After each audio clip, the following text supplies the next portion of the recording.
It started around 2012, if I remember correctly. So I was working in an agency with beautiful offices, designer, furniture, cozy spaces, fruit baskets everywhere. Everything looks perfect from the outside. Inside, the atmosphere was tense, stressful, sometimes explosive, yeah. And one day, after a particularly heated argument with the production team manager, I walked out of the room with my heart pounding. Not because of anger, but because of a realization that hit me like a punch. What if the problem was me? I grew up in a traditional family. My father, my grandfather served in the military. For me, authority was a right, obedience was a duty. I never questioned it. It was simply the way the world worked. And that day, the beginning of a crack in that old belief system. The first book that shook my world was Vineet Nayar's Employees First, Customers Second. It opened a window I didn't know I needed. And after that came the classics. Simon Sinek, Maslow, Deci and Ryan.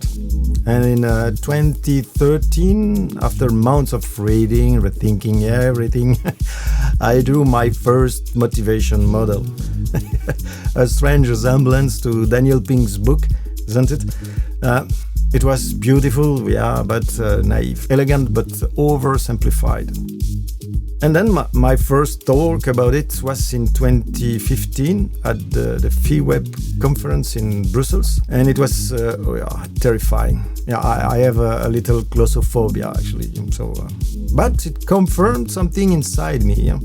This topic wasn't just interesting; it was becoming a part of my life. So over the following years, I kept reading, testing, challenging my own assumptions. I followed several trainings, neuroscience, cognitive psychology, NLP, and something fascinating happened. All those disciplines, even with different words, there seems to describe the same mechanisms, the same patterns, the same human foundations. And this is what we call actually conciliation. To explain it, I often use a computer analogy. Neuroscience is like the hardware, cognitive psychology is the operating system, and the NLP is like the user interface. Different layers, different languages, but the same machine.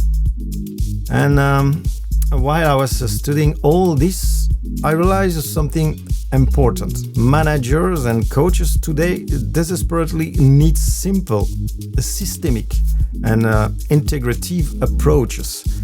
Not more jargon, not more psychology, but frameworks they can use the next morning with their team. And that's actually why I created my certification training in systemic motivation. If you want to experience the full model, the tools, the workshops, and real-life application, you have a session in December 12th in Brussels. So you can find all the description you can find the link in the description. This is when I returned to my root in design thinking. I began treating motivation like a design problem. Find the patterns, find the interfaces, find the elegant structure beneath the chaos. That gave birth to version 2. Beautiful, but still visually confusing. Everything was there, but nothing connected yet. And then came 2017. The model crystallized. Version 3 was born, the one I still teach today. I tested it with multiple teams. I defended it with my friends and with my peers. I refined it, challenged it, strengthened it, and I had to fight my own confirmation bias every step on the way. So, is it scientific? Not fully. It's about 50% empirical, grounded in real experiences with real teams. But here's the thing. All models are wrong. Some are useful. And this one is useful.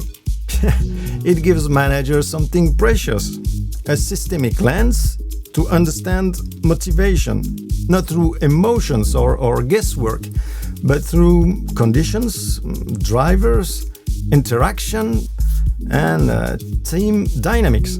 A model that helps leaders create teams that feel useful, fair, effective, and part of something meaningful. And if these years of research, experiments, failures, redesigns, coaching help even one manager take better care of the human side while being more effective at the same time, then every minute was worth it. Voila! It was the little story behind the systemic motivation model.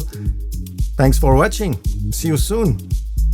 And don't forget, boost the system. Clock punch, soul punch, gonna make my own lunch. This ain't my final destination, just another step in my transformation. Time I just can't think.